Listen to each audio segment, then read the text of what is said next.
Welcome to the 47th episode of the interview series.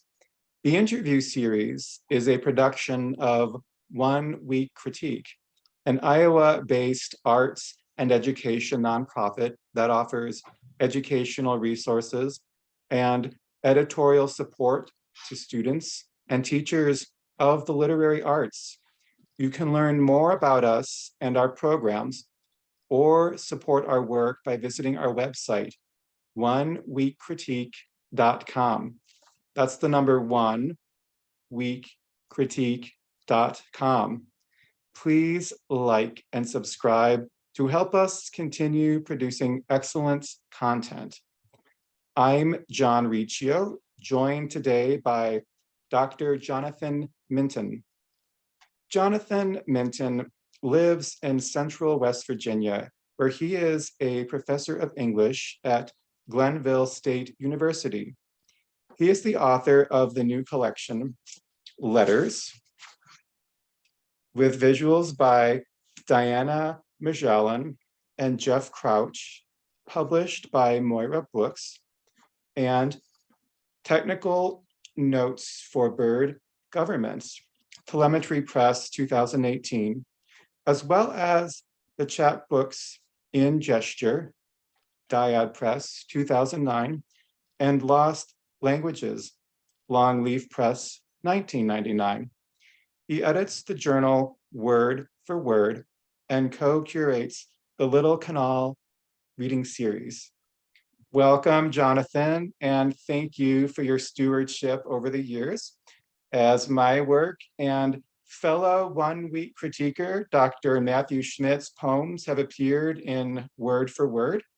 This was a journal that both of us put on our such a treasure trove of experimental writing, we need to send work its way list.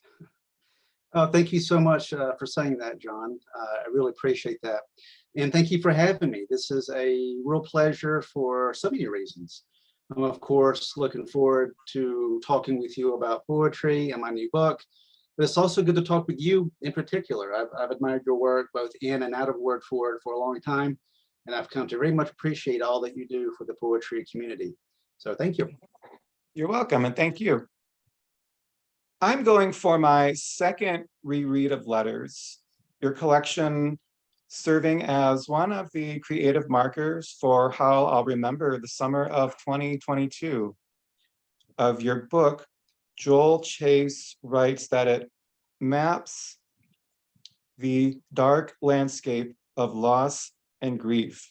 The visuals complement the lines and rhythms of Minton's Orphic music, a poetry that in its courageous exploration continually confronts the question of how language itself can even attempt to find meaning in the face of death and profound sorrow.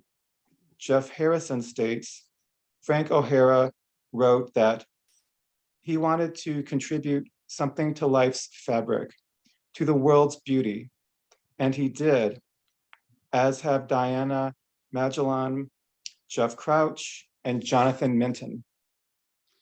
Thank you, John. I hope the book is as good as the blurbs claim. Letters is It is. Oh, well, thank you. I certainly hope so. It's my, as you mentioned, it's my second full-length collection. And this one's especially meaningful to me in that it's my most personal work that I've ever done. The book has several origin stories that may or may not mean anything to anyone but me, but I thought I could mention just a couple of them just in case people might be curious about how the book came to be. The initial impulse behind the collection was to take actual letters that I had written to various persons, but never sent out for one reason or another, and turn those into poems. But it quickly grew into what I hope is a much larger exploration of that most fundamental of human needs: to communicate, to connect, to bring what is private or abstract into a shared space. Some of the poems are, in fact, letters. Some ended up addressing the reader directly. Some of the poems explore the histories of language, as well as the linguistic and aesthetic contours of individual words. That's one origin story, but the book really came into being after Diana, out of the blue, decided to make a black and white sketch, an artwork based on one of the poems. Now, I'd known Diana a long time through Word for Word. She's a brilliant artist, just amazing. So, of course, I was blown away, just flattered beyond belief that she would do that. And she thought enough of the result to keep going. And she made artworks based on all of the poems in the manuscript.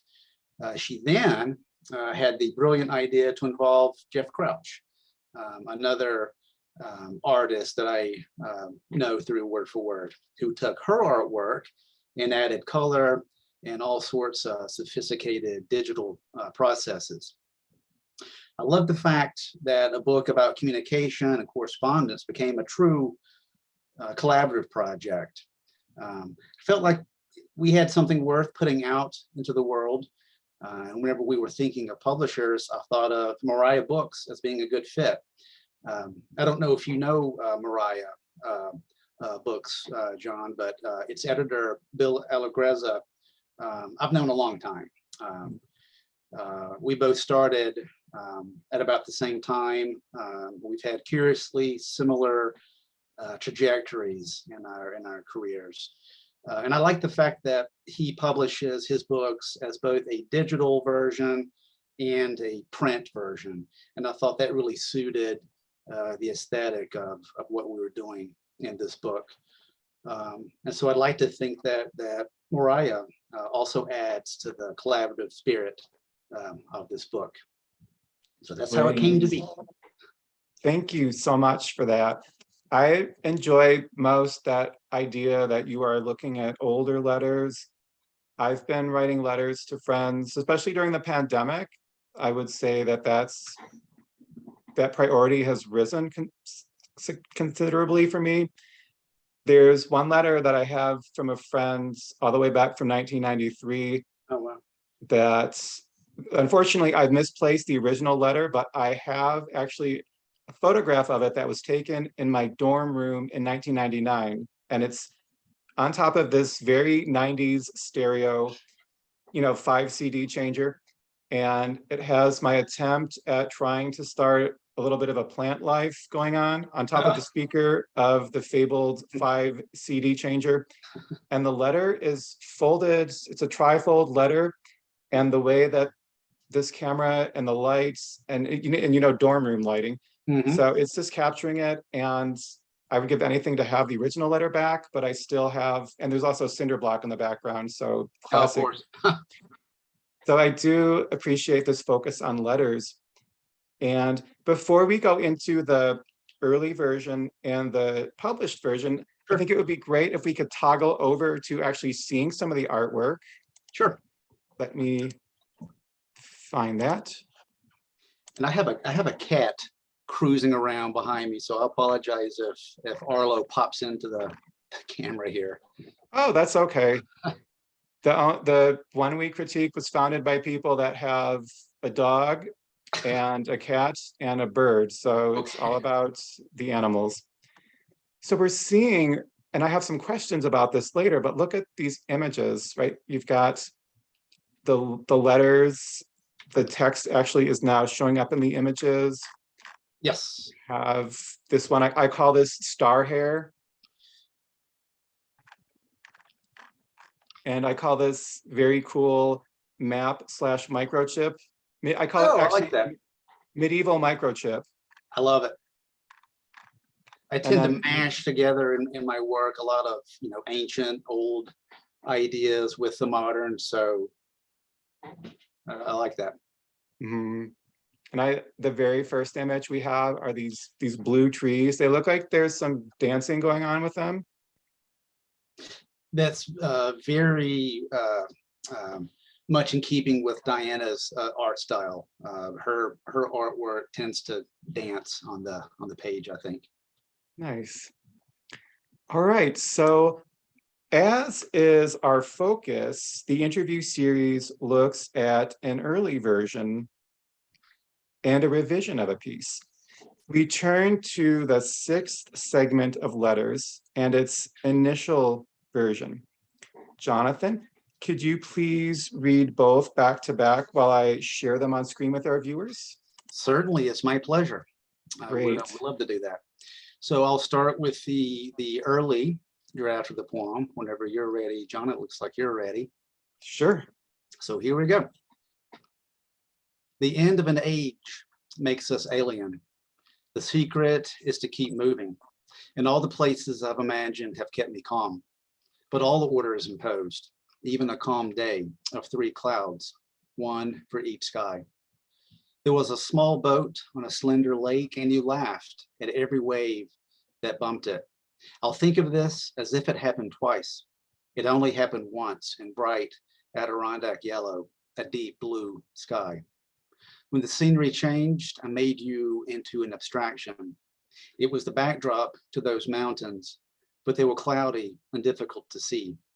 The idea unsettled when I moved my arms because I never danced with it. Across the bridge of my city, patients wander their lawns in new rain. This isn't yet a memory, but a photograph or a film. Any other sense of it would divide the scene, would divide me in half. When you first spoke of our sorrow, the word was just a shadow on the wall. Plato said to be on guard against this fiction, but the fiction was always there. My hands have touched its strange brick. Great. Now, through the magic of shared screen, we are at the revision.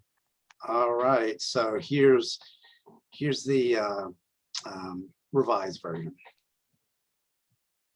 In my letter, I described the wooden boat where we spent a day in the summer. It was like a toy in our enameled tub, and you laughed at every wave that bumped it. I think of this as if it happened twice, but all order is composed, even a calm afternoon with only 3 clouds, 1 for each sky. When our scenery changed, you became as a backdrop or a mountain rising thin and silver out of the water. This is not yet a memory, but a projection of something else, a photograph or a film. When you first spoke of our sorrow, the word was just a shadow. Plato said to be on guard against this fiction, but the fiction is always there. My hands have touched its strange brick. Thank you, Jonathan. My pleasure. I'm most intrigued by the spatial transformations your poem underwent, from the emphasis on horizontality to stanzas governed by verticality. Their lines about half the size of the original version's length. I've recently added Lego to my pedagogy. That is an exercise that pre-plans the shapes of stanzas by building them in Lego form. The idea being this emphasizes the physicality of a poem. What I love about version 1 is that if I were to Lego translate it, I'd have access to those long, thin strips as such. And look at this, there is an existing Lego translation of what the old version looks like. And in this case, I went for the syllabics of it.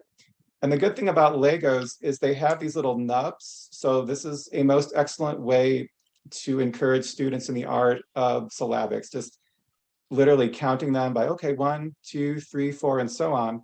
So here's what your poem, it's been Legoized, the old version of it.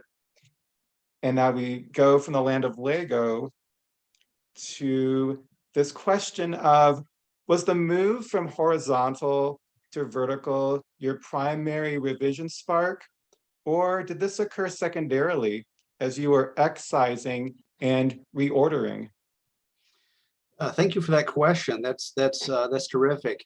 But I've got to say, John, I wish I could go back to college and be your student. I really do. I love that Lego exercise. It's brilliant. So much of poetry is structured play, moving words around on the page until it works. So when I first started revising that poem, I can remember thinking that several things just didn't work. Some of the lines were unnecessary. So I did start by by cutting, like that opening bit about the end of an age. I needed to say that. It was an idea that got the whole thing going, but it didn't need to be in the poem. I don't think it worked. And then the lines, the rhythm, it was all too sloppy. There wasn't a balance between syntax and line. And those two things need to work together to my ears and eyes anyway. Many of the poems in this collection are prose poems, so they are just have long lines. But I felt like this one needed a smaller scale. There was something about the content. And again, this is, I think I can say this, this is a poem that did start out as an actual letter to someone. And so it just felt like it needed a different scale. Smaller Lego pieces, or I felt like something would fall apart. The core of it, the emotion of it, or something just wasn't carrying across on those long, strung out lines. Having a smaller space also helped me focus on what ideas and what imagery needed to be there to carry over to the reader. I think the revision works better. I think it's tighter. I hope so. I hope so. You're both excellent, and thank you. Feel free. One instructor's Legos is another professor's pedagogy. So by all means, this is open source pedagogy. Absolutely. I think all of us teachers, with permission, steal from each other all the time. So yeah. I may just use that, John. Thank you. You know, I'm a lot of what I'm doing now with my creative writing students is I'm using Michael McGriff's 2021 collection, Eternal Sentences, where every line is a sentence and no more. And that goes into a formula. I've distilled it into formula, and it is a complement to their observation exercises. So the cycle and the circle of pedagogy just moves forward. Yeah, and that's such a terrific exercise, because one of the things that it's almost like a breakthrough for students when they realize that they're in control of the line, and it can be anything that you want. There are no rules. It's what works. So one sentence lines, one word lines, anything's possible. Great. And I also have to give credit because my very first MFA workshop with Fareed Matouk at the University of Arizona, we had to do observation sentences. So borrowing it from him, paying it forward to my students, and there we have it. I love it. Love it. I'm so glad the media and historical figure references remained. The line, "My hands have touched its strange brick," offers a tactility not unlike Lego. The boat simile, "It was like a toy in our enameled tub," brings modernity with the word enameled.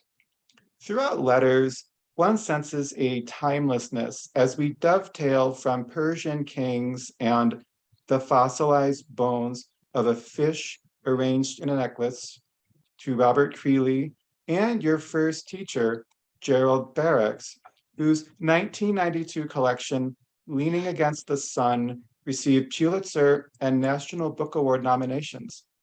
Barracks tells you to carve a poem from something true, then carry it deliberately as across a bog, as if someone's life depended on it. Substitute century for bog, and we arrive at my next question. How does the concept of era coasting apply to your work? Oh, great question. This is the most personal work I've ever written, but I just can't help but coast around through histories.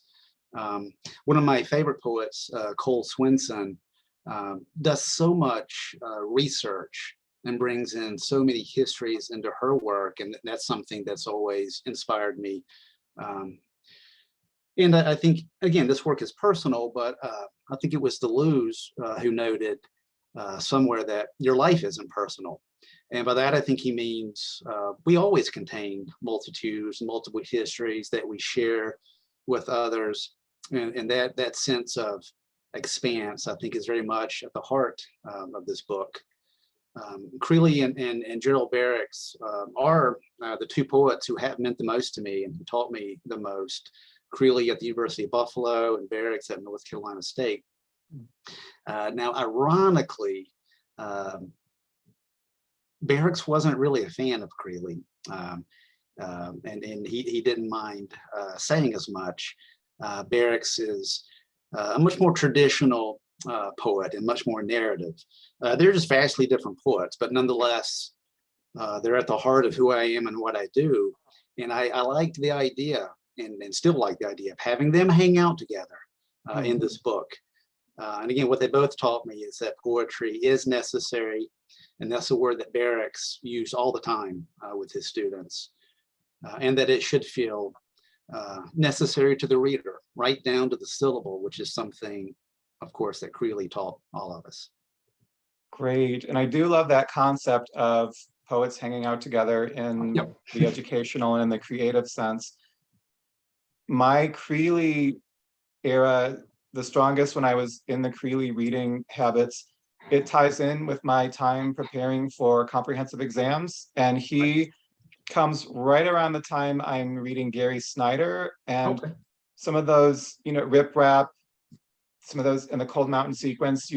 He's doing a lot of beautiful monosyllabic work, and the Creeley work that I was studying is quite compressed. So these two, in my mind, they're hanging out on this very slender branch, which is monosyllabic and shorter poems. And I've often joked with friends that some people have fantasy football, some people have March Madness. I do, and it was to help me prepare for comps. I built fantasy syllabi. Who would I put into a class, in theory, if I had taught a class on time travel poetics, who would be on that syllabus and why? And then hopefully some of that carries through on the day of the timed exam when you're in that little room for 4 hours just typing away. Or even, I remember just thinking, okay, how would it be to, what if you taught an all works of Anne Sexton class, a Sexton seminar, and you went from her first collection to the posthumous work? And so that's just how my brain gets all these poets and tries to put all these little orbits together. How would this look on a syllabus? Absolutely. Maybe I'll try something like that too. Just have a course in all of the poets that have had the most influence on me and see what they have in common. Creeley, Cole Swenson, Gerald Barracks. I love it. I also have this other syllabus idea, and I would have to do more research of it, but the students and the mentor. So the first thing that pops into my head is Lucy Brock-Broido and Mark Wunderlich, because you could take her, I think all of her collections, I think there's 4 of them, and then I don't know how many Mark has, but I think it's in that number right now. And then and then maybe that's the first half of the semester, and then we go to a different pair of poets. But it's always about the combinations for me. Yeah, that's cool.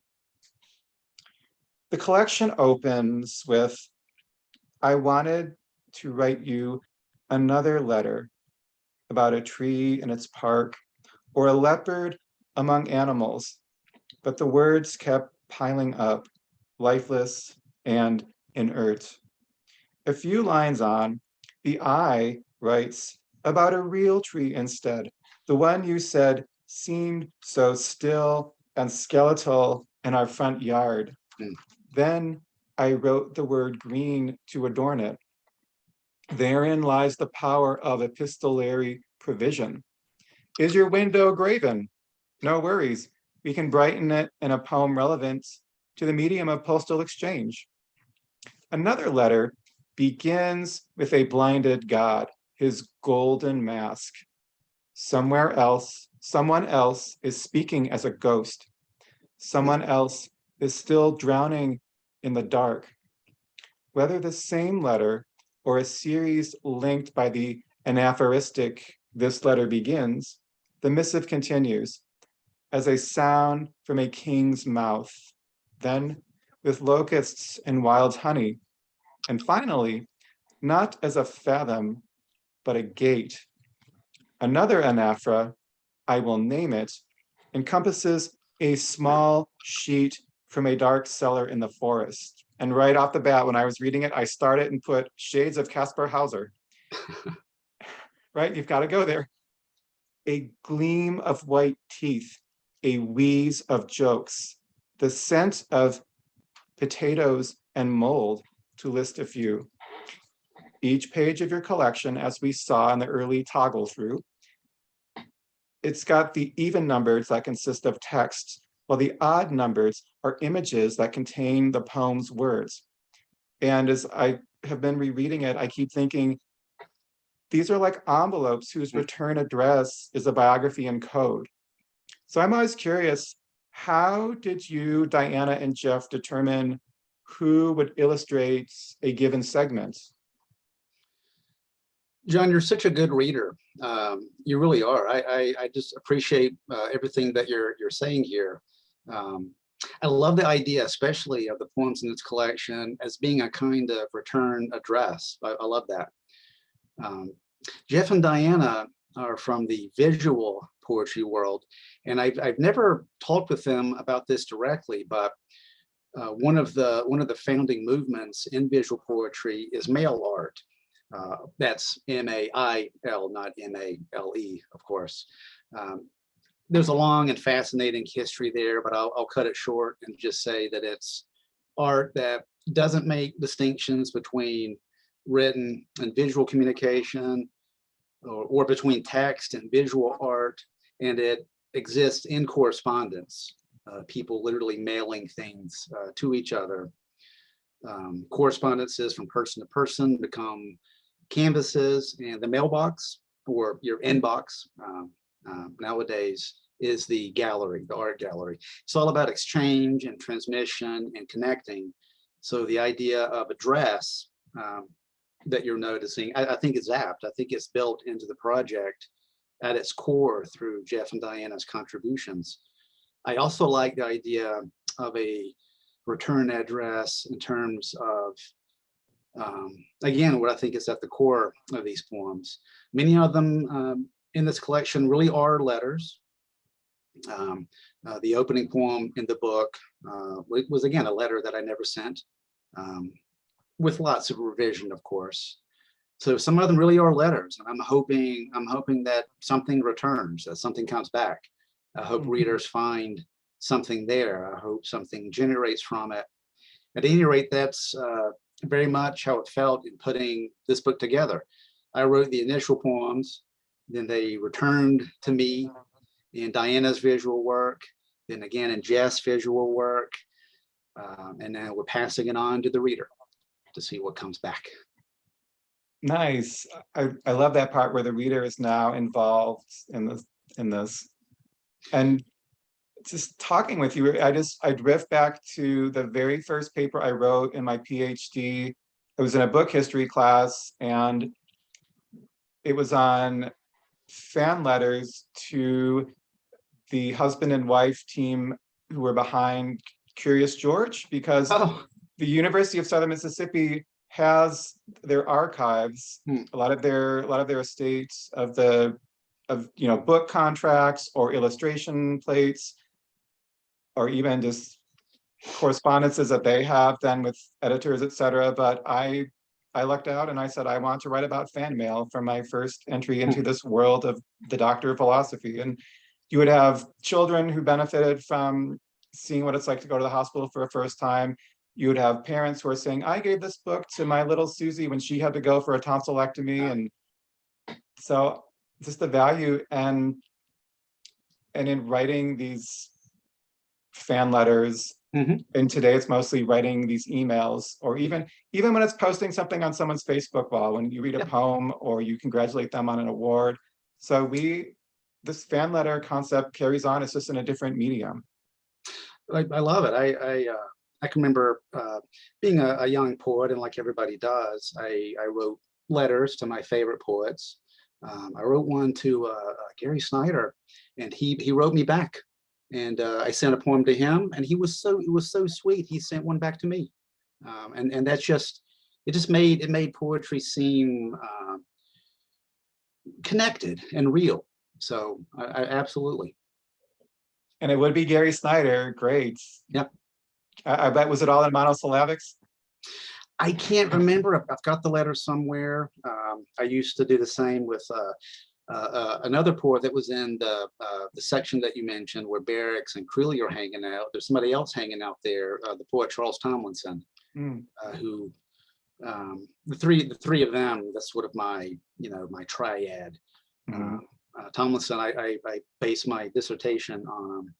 I used to write with him on a fairly regular basis. So yeah, it's that connection is what it's all about. Nice. I have, I think, one fan letter to my name, and I wrote it to X-Men back in, I think, summer of 1990. Because let me tell you, if you are an avid X-Men, if you followed the Uncanny X-Men religiously, you know that the summer of 1990 was when, Rogue falls through the Siege Perilous around the spring of 1989.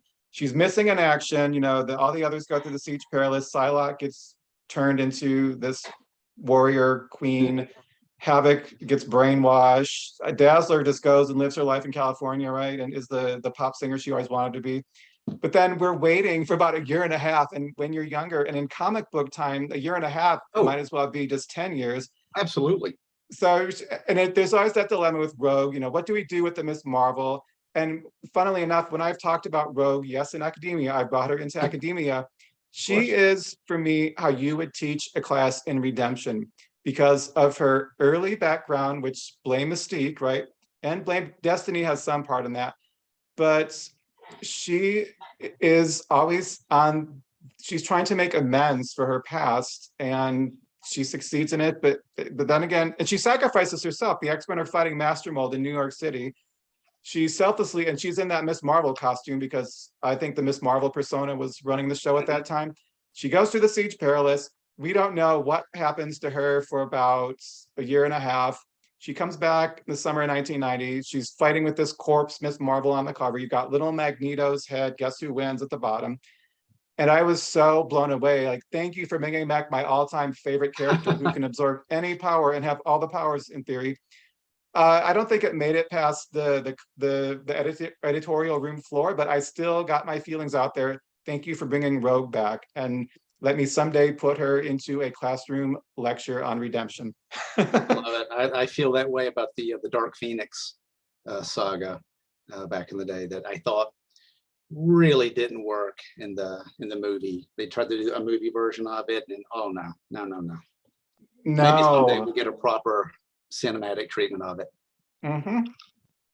Yeah, and I think in the movie version they had Magneto playing some kind of a role, and he was off on asteroid M, but wasn't really part of it. Come on, Hollywood, read your comic books. Speaking of reading, there are a few appearances of Dear Reader in letters. My favorites are, Dear Reader, you are a thief. Bring back the periods from their text. And Dear Reader, we were lonely and became characters in the dark, like flowers crawling up a wall. I starred this as one of the best similes I've encountered in the last 6 months. Wow.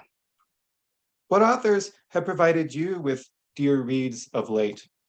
Well, first of all, thank you for that saying that. I really appreciate that.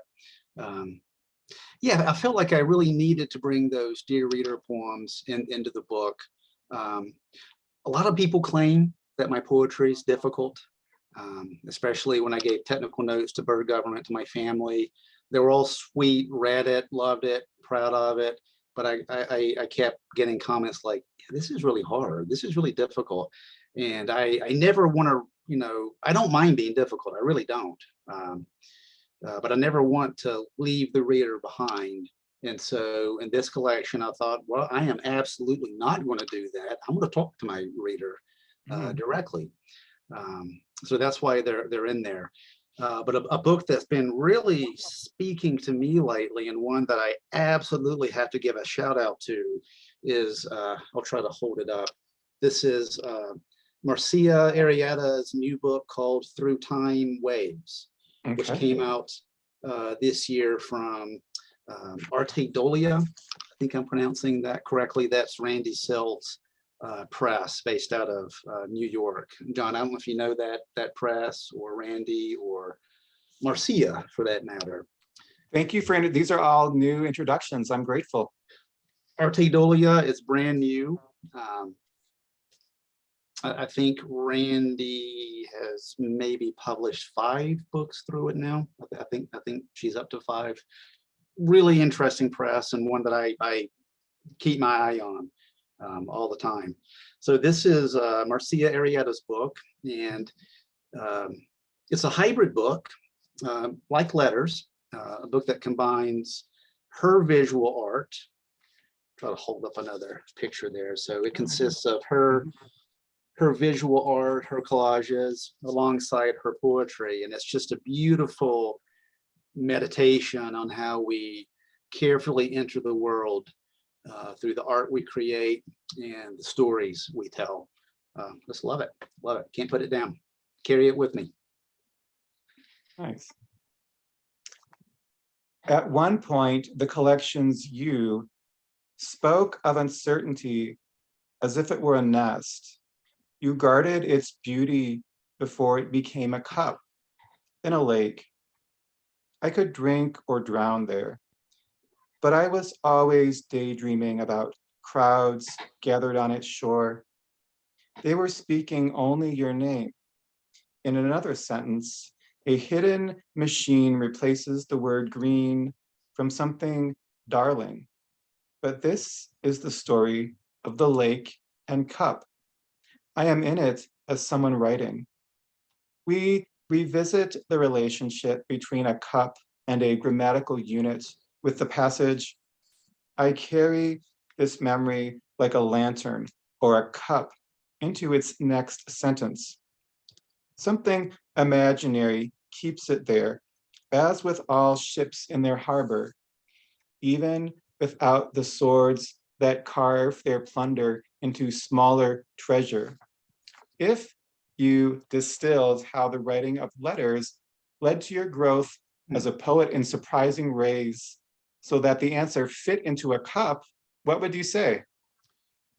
Yeah, I do tend to include cups a lot in this collection. I'm not sure. I'm not sure if that's Creeley's influence, if that's my version of his amulet. But to answer your question, I think I would put into that cup a newfound appreciation for that mysterious, endless divide between the private and the public, the writer and the reader, what we intend and what we might actually mean, and how I think, I hope, that it's worthwhile to explore those in-between spaces. Great, thank you. That fit into a cup? Was that? It does, Okay. It does. Maybe one of those commemorative cups. It's just to go off on a little bit of a segment and a little bit of a tangent. My first ever income tax return that I was so pleased about, and for the first time where I wasn't putting it towards a student loan, I bought a commemorative 1980 lunchbox of The Empire Strikes Back to go nice. with my Burger King. And these were that I bought in Cleveland. There used to be this retro shop called Big Fun in Cleveland back in the 2000s, and that's where I bought my Star Wars Empire Strikes Back Burger King cups. So that's those commemorative, those Burger King cups that tied in with the movies back in the day. Yep. Now, toward the end of Letters, we learn the world is heat and thunder in the narrows, but it is not immaculate, and little of it will endure. A beautiful fruit once filled our tongues, a knowledge of splendor, a stimulant on the tired places of our lives. What are your criteria for poetic and pedagogical splendor? Okay, I might need more than a cup for this one. I might need a Big gulp. Need a punch bowl. How about that? Yep. Well, there's a great question, by the way, and I do see the two things tied together, my poetry and my pedagogy. There's that famous ancient dictum from Horace that poetry should teach and delight, or provide solace in sentence, as Chaucer later put it. For my own poetry, I think I'd be happy if it provides strangeness and sweetness in equal parts. Of course, that's not an idea that's original to me. There's a moment in Shakespeare's Cymbeline, one of my favorite moments in any of his plays, in which this character Posthumus finds a book. John, I don't know if you remember this in the play or. It's a little fuzzy, but Yeah, it's I a know little it's fuzzy. sort of one of those weird plays that I doesn't get talked about too much, but I love it. So this character Posthumus finds a book, and he's reading it, and he knows, man, there's something here. There's something important here. There's something I need here, but he can't really make it out. He can't quite understand it. And what I love about this moment is that he finds it important and valuable, really because he can't make it out. And if I may quote a little bit, here's what he says about it, if you don't mind, John.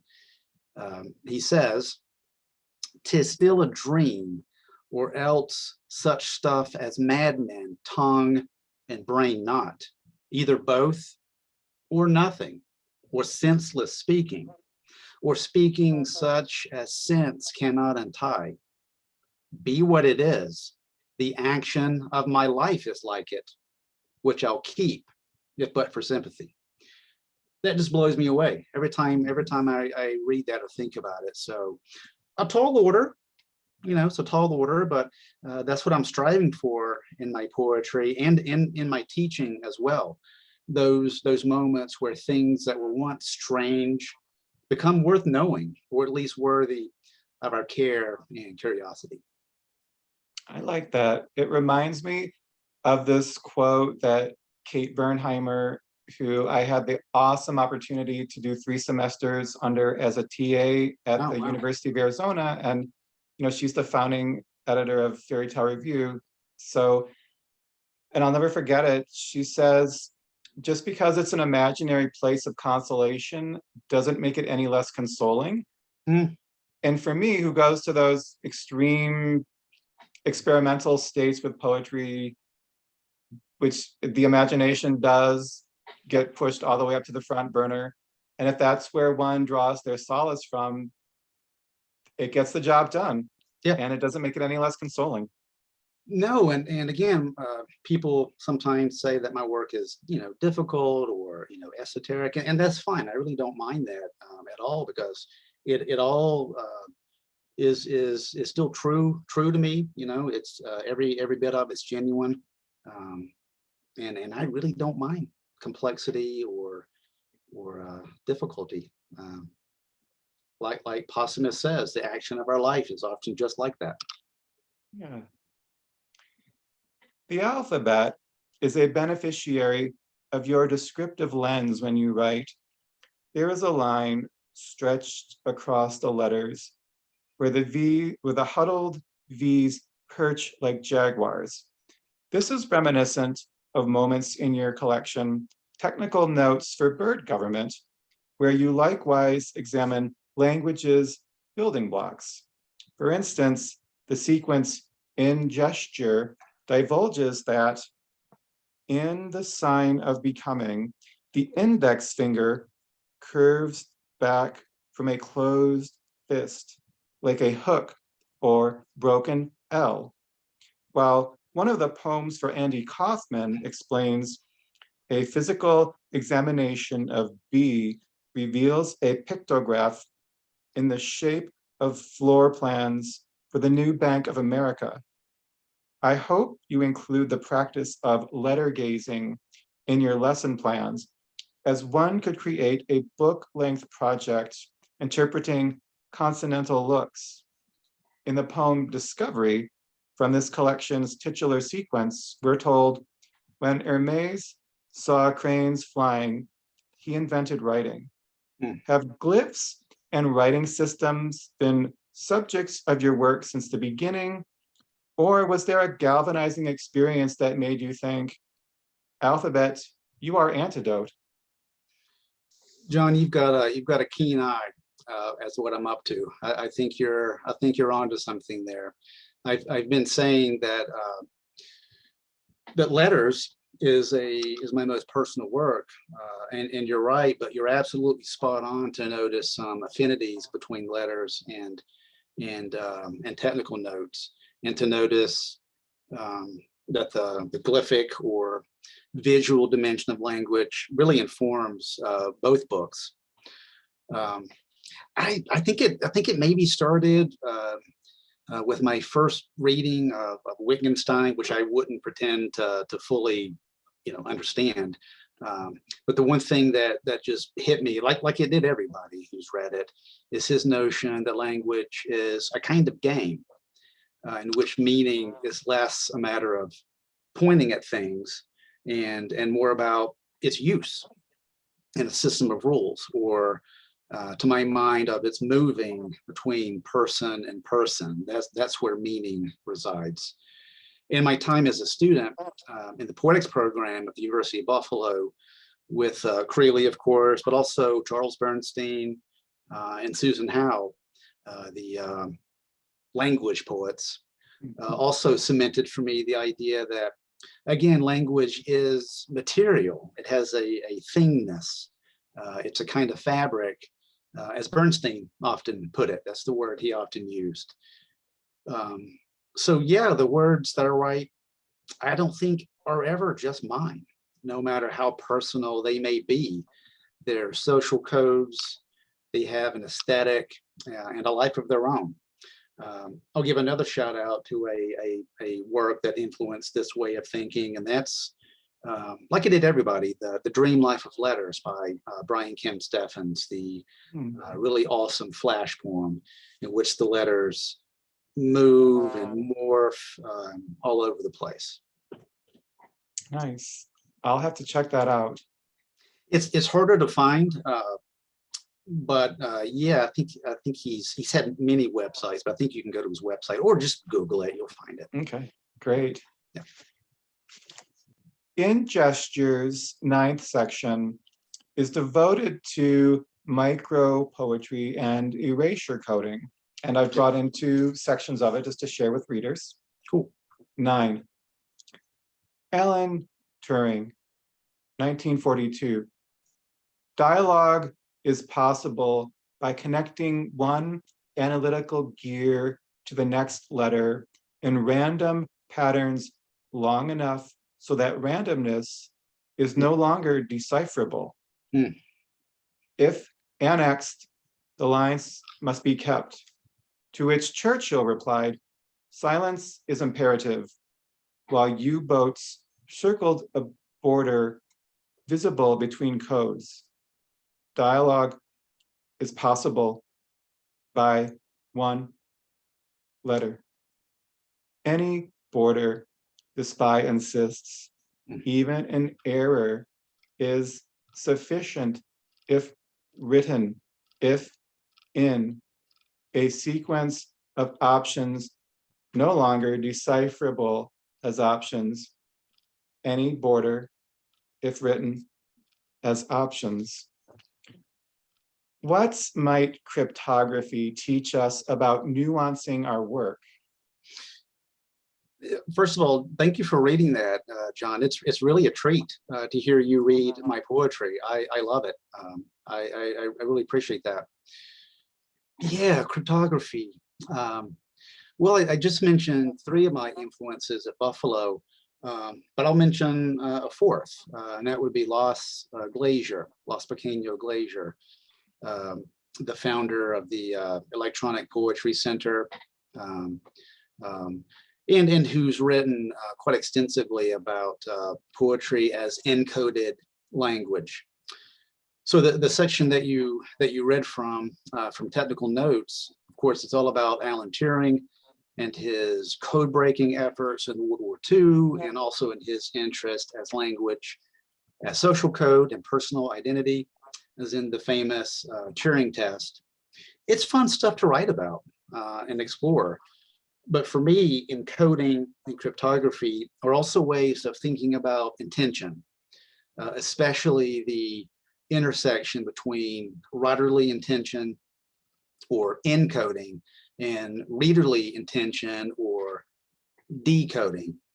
A simpler way of putting it might be, to quote Dickinson's advice, to tell the truth, but tell it slant, success, and circuit lies.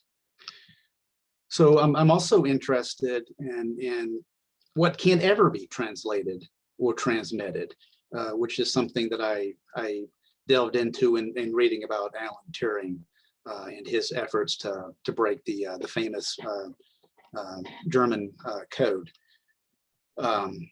Yeah, so I'm interested in what can't be translated, what doesn't carry across, what gets lost in the circuitry, or what translation theorists sometimes call the remainder.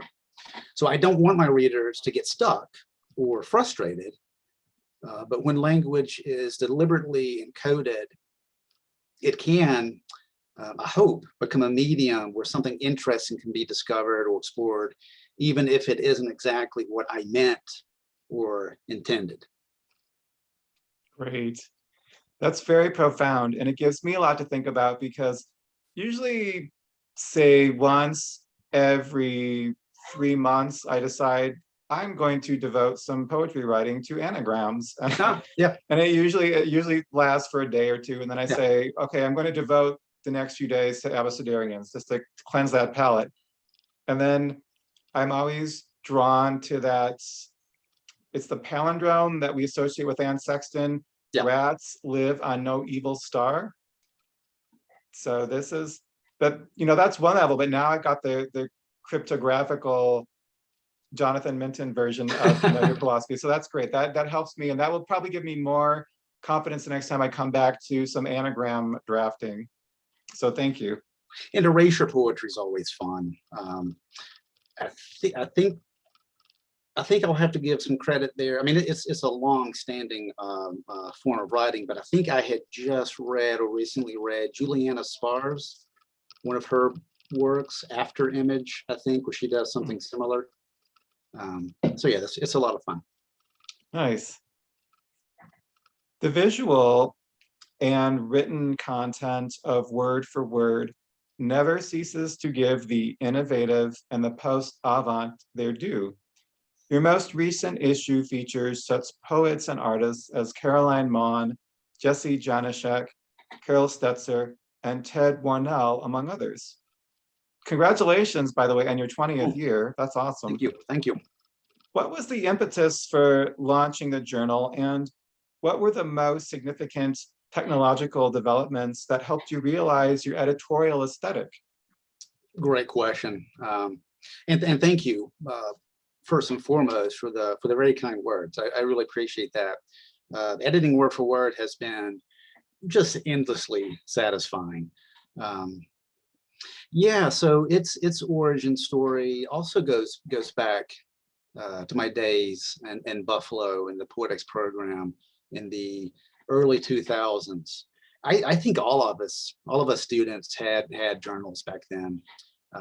Seriously, I think every single one of us had one, because there was such a sense of community and of wanting to share each other's work.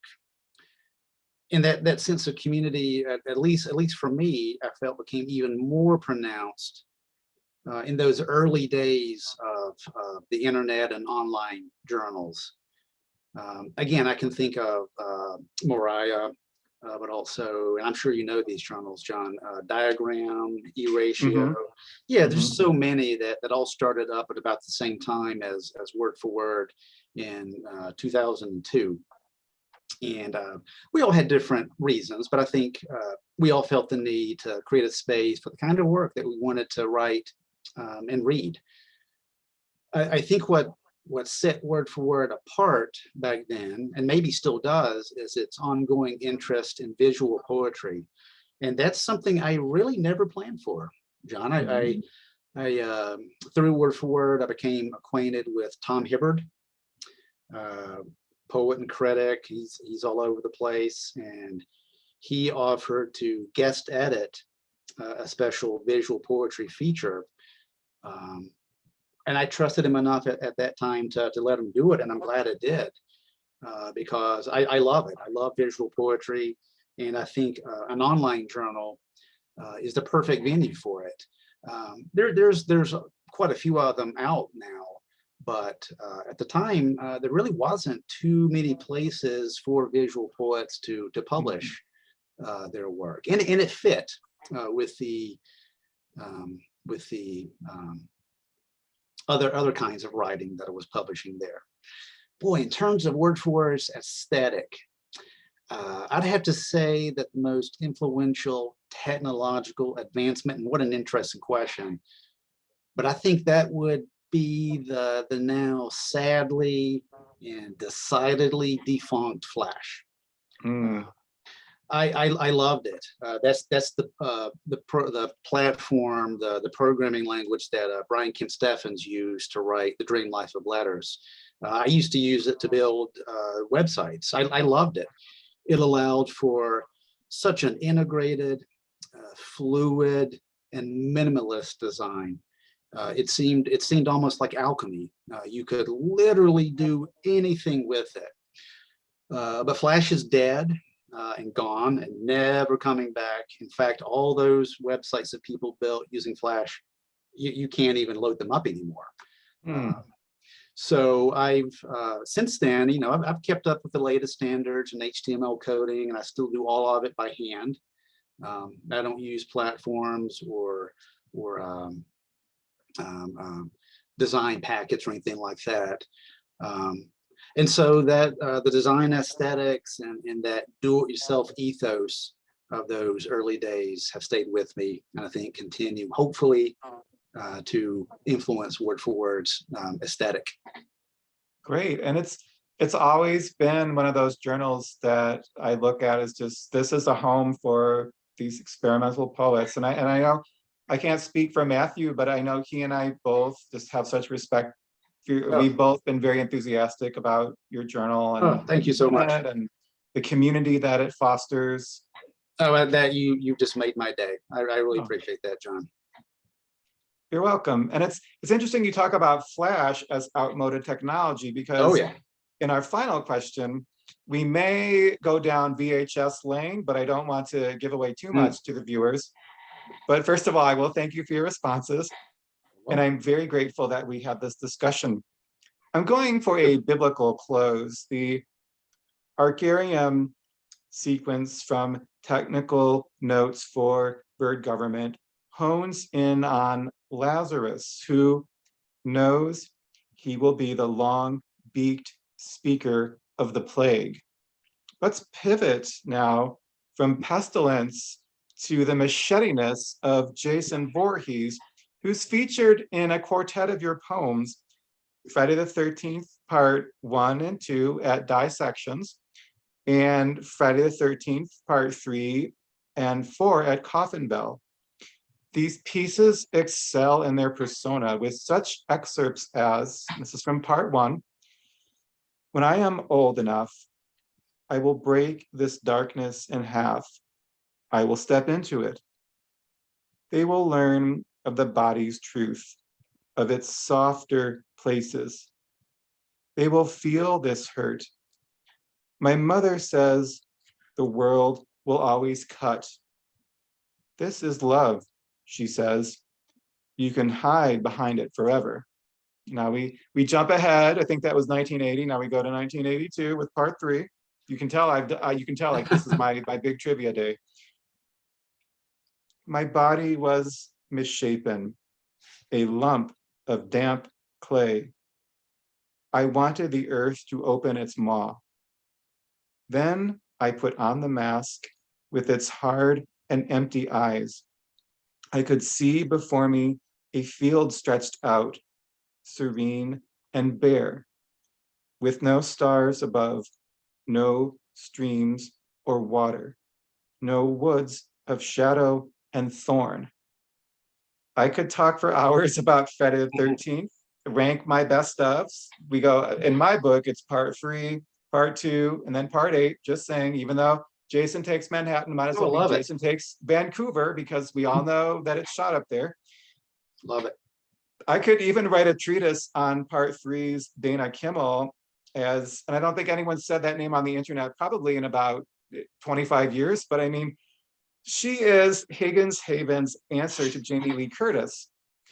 But this is not a slasher convention, although I do have a newfound appreciation for the virgule in word for I had to do that. I had to get the sound effect in there. Hopefully the speakers are picking up that my interpretation of a virgule. I understand you're working on a new project called Famous Monsters. Could you tell us about some of the other 80s evildoers receiving poetic treatments? Sure. And yeah, I could go on about this as well. I'll just say, John, that you left out part 7. Come on. A poetic final girl? Are you kidding me? Tina's awesome. Well, now that would kind of maybe somehow fit like a Lego, again to go to the Lego, like a Lego into Dark Phoenix with telekinesis gone stark ravingly amok. But okay, so she's such an interesting foil to Jason. You know, they both have, you know, their family issues. Yeah, I mean, obviously it's fun to write about this stuff. I'm having a blast writing about it. And I agree, part 8, it's weird. You know, Jason Takes Manhattan, but it's underrated, I think. To me, I mean, I'm sorry, what's most interesting about these movies is the people they bring in for the cast. It's so character actors. They're on the very periphery. Like I think the mean high school principal who is the uncle of the girl who's afraid of drowning in part 8. I'm pretty sure he played Chrissy Snow's dad, the Minister Snow, on those very old Three's Company episodes back when Suzanne, way before they brought in Cindy and way before they brought in Nurse Terry. So we're talking way back in the day. And then I guess to just get on one little teeny weeny Dana Kimmel soapbox, the first time I ever see her is in a rerun of a Facts of Life episode where she plays Blair Warner's very snooty, stuck-up friend. Yeah. And then because, you know, with all the retro TV stations now, you can see Dana Kimmel, she plays Michelle, I think in 3 episodes of Different Strokes, where, you know, there's a ski weekend in one of them. And I think in one episode, she's trying to convince Kimberly to dip into her trust fund, but Drummond won't let her. And I think in the very last episode, she's in Dana Plato, Kimberly goes and lives in Michelle's apartment, but it's actually living with a man, but Michelle is sort of a ruse. And then there's even an episode where she plays a Valley girl in a Alice rerun where Tommy gets thrown in jail. I think it's called Tommy the Jailbird. But I think it's because back in the day, you could be this actor or actress who has this credit. You go from this credit to that credit. And I think for me, it's always about when I was first starting to get published, it was, okay, here's one journal, here's another journal. You're stitching it together, not unlike an early 80s actor or actress. So so Dana Kimmel, triumphant, and even though there is that whole alternate ending apparently to part 3 where she does not meet with such a happy, it's not such a good fate for her. But who are some of the others? And do you love horror movies in terms of the VHS quality, or just do they take you back to your youth? Or both, of course, absolutely. I'm still a horror fan. Yeah, and those Friday the 13th movies just have you know, a special place because I did discover them through VHS at the, you know, the perfect age for it, and they just cemented in my imagination. And so one of the things I'm trying to do in this collection is appreciate it. You know, I'm a fan, but I'm also interested in, you know, why is it that these great characters, you know, Jason, Michael Myers, why are they such permanent fixtures in our pop culture? And it's turning out to be a lot of fun to explore and quite complicated.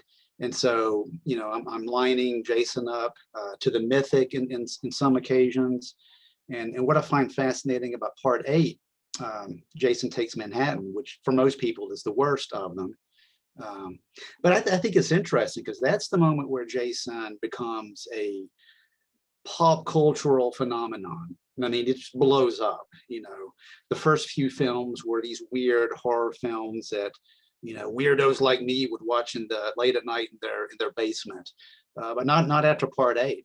It's mainstream. You know, it's such a weird moment. Jason, not the actor. I'm forgetting his name, John. Kane Hodder. Kane Hodder shows up on Arsenio Hall, not as Kane Hodder, the awesome actor and stuntman, but as Jason. I remember that. It's so weird. And so that's just that moment where Jason becomes larger than life, becomes immortal in more ways than one. So there's just so many fascinating things about all of these films. So I'm tackling Friday the 13th, working my way through all of those. I'm going to take a look at Halloween, the original, and Michael Myers. Right now, I'm really getting into the Texas Chainsaw Massacre. And man, the more I watch that film, the more I'm just struck by its socioeconomic concerns. And it's I think that movie stands up. It's not for everybody, you know, but I think it's not just some project that he slapped together. I think it's a very deliberately, precisely made movie with all sorts of concerns about socioeconomics. It's a satire of the American family. In fact, the story goes that he made part 2 a lot sillier because he felt like people didn't quite get the satire. And so he kind of turns it up in part 2. And Leatherface, I think, is maybe the perfect on-screen monster. He's he's the Minotaur in the maze. He's a product of world decline and toxic masculinity and all sorts of weird things going on in his family. He's a force of nature, and ultimately, he's enigmatic, like any good monster should be. The end of that film, spoiler alert here, but the end of that film where he's dancing as the sun's rising, that dance macabre, it's just perfect because you don't know why he's dancing, what he's celebrating, is he celebrating? It's perfection. And so I'm also going to tackle some of the Universal studio horror films to sort of see how they line up here. And then my plan, things can change, John, as you know, when you're writing a book, things go in different directions, but the plan is then to tie everything together by delving into monsters from folklore. Because again, I'm fascinated by how every culture has them. I don't think there's a culture on planet Earth that doesn't have a monster. And I think that alone is just fascinating. And so I'm interested in how these folklores, monsters, they're at the core of those 80s slasher films and the Universal Studios films. And I'm fascinated by how the monster is central to not just our pop culture, but to our mythic human imagination. And so that's what I'm delving into. So I'm having fun. We'll see how it goes. Great. You should do it. You should get those actors to do a live reading. Get Gunnar Hansen there. Get some, and that just pops into my mind. And with Halloween, I mean, so the big question is, how are you going to write? What is your treatment of Season of the Witch? Because a lot of people are divided on that. I mean, I've got the soundtrack to it. I mean, so you know where I stand on it. Yeah, I don't know that one's going to make its way in there, just because I'm focusing on the Shape, Michael Myers. But man, I'll defend that movie. I think if you just get it out of your head, again, spoilers for everybody out there, but just get it out of your head. It's not a Michael Myers movie. And I believe at the time he was thinking of having a whole series of films called Halloween, and each one would be its own standalone story. I think so. I think so. That's a cool idea, because let's face it, some of those sequels are just not very good. I mean, so Season of the Witch needs more love than it gets. It's not a terrible movie at all. I know every now and then they would have, I think Poltergeist the Legacy had a TV show. I think there was a Friday the 13th maybe series, or Freddy's Nightmares. So every now and then. Oh yeah, that was good stuff. Yeah. But you're never going to see an anthology, a television anthology, Slaughter High, which my one guilty pleasure with that is the fact that all the actors are pushing late 30s, but they're supposed to be, during the high school scenes, they're supposed to be 18 and 17-year-olds. And then the fact that you have Carolyn Monroe, who, if you wait, like the retro Adam Ant video, she was in Goody Two Shoes. So that's how I kind of have my association with her. But then she's avoiding trying to avoid being destroyed by Mad Marty, and from that prank that went horribly wrong. And then you have the ending, and so Slaughter High, it's got to get some recognition. Just like I'll just close on the trivia. Aaron Gray shows up. I think was it Jason Goes to Hell.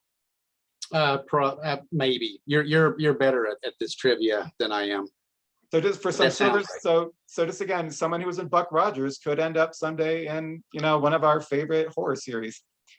I just love the cultural churn of these slasher films. It's just so much fun. Great. Well, thank you again, Jonathan. This was an awesome conversation. I loved it. Thank you. Letters and technical notes for bird governments. Great summer reads, and good luck in your projects, and have a great week. Thank you again. Thank you, John. Take care. All right. Good talking to you. Good talking to you.